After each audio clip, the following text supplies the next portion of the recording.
India سے افضل قریشی پوچھتے ہیں کہ ہمارے ہاں ایک خاص قوم ہے جس کو قریشی کہا جاتا ہے، اور ان کے ہاں رواج یہ ہے کہ پھوپھی زاد بہن کو سگی بہن سمجھا جاتا ہے اور اس سے نکاح کو غلط سمجھا جاتا ہے۔ میں اپنی پھوپھی زاد بہن سے شادی کرنا چاہتا ہوں، مجھے اس سے بہت زیادہ محبت ہو گئی ہے، اس کے عشق میں پاگل ہو گیا ہوں۔ تو آپ بتائیں کیا یہ ہماری جو رواج ہے، رسم ہے، یہ ٹھیک ہے؟ جناب افضل قریشی صاحب، یہ جو پھوپھی زاد بہن ہے نا، یہ پھوپھی زاد ہوتی ہے، یہ سگی بہن نہیں ہوتی۔ قرآن مجید میں اللہ تعالیٰ نے پھوپھی زاد بہن سے نکاح کرنے کو حلال قرار دیا ہے۔ صاف اللہ نے بتایا وَبَنَاتِ عَمِّكَ وَبَنَاتِ عَمَّاتِكَ وَبَنَاتِ خَالِكَ وَبَنَاتِ خَالَاتِكَ، کہ پھوپھی کی بیٹیاں، خالہ کی بیٹیاں، ماموں کی بیٹیاں، چچا کی بیٹیاں، ان سب سے نکاح حلال ہے۔ تو یہ کزن میرج تو نہ صرف جائز ہے بلکہ اسلام میں ایک پسندیدہ ہے۔ اس کے بہت سارے دلائل ہیں جو میں ایک شارٹ کلپ میں ریکارڈ کروا چکا ہوں، اور اس پہ جو کہا جاتا ہے کہ بچے معذور، یہ سب فضول قسم کی باتیں ہیں۔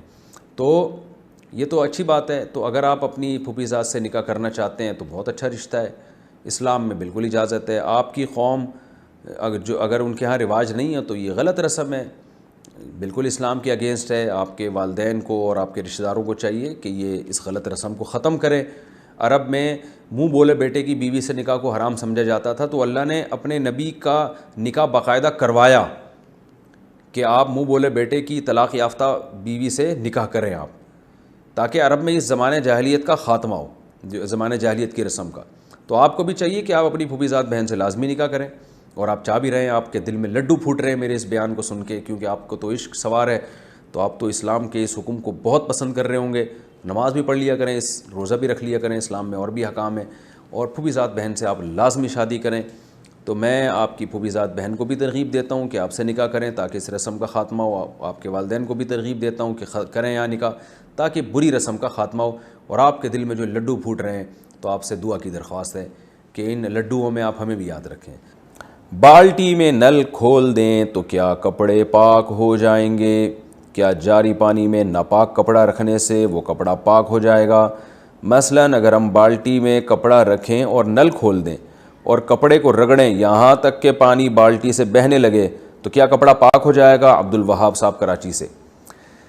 دیکھیں، کپڑے میں اگر کوئی ایسی نجاست لگی ہے جس کا باقاعدہ کوئی جسم ہے یا اس میں بدبو ہے، تو رگڑنے سے جب تک اس کی بدبو دور نہ ہو جائے اور نشان دور نہ ہو جائے اس وقت تک کپڑا پاک نہیں ہوتا۔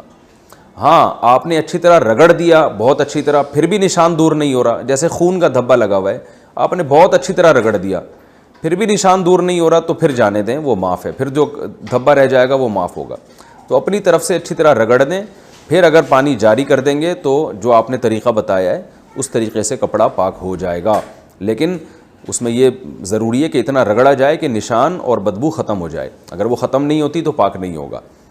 ہاں، بدبو تو بعض دفعہ ختم ہو جاتی ہے، نشان بعض دفعہ ختم نہیں ہوتا، تو وہ اگر اچھی طرح رگڑنے کے باوجود بھی ختم نہیں ہو رہا تو پھر وہ بھی معاف ہے۔ تو آپ نے جو بتایا اس طرح سے واقعی کپڑے پاک ہو جاتے ہیں، لیکن اس شرط کے ساتھ جو میں نے ابھی بتائی ہے۔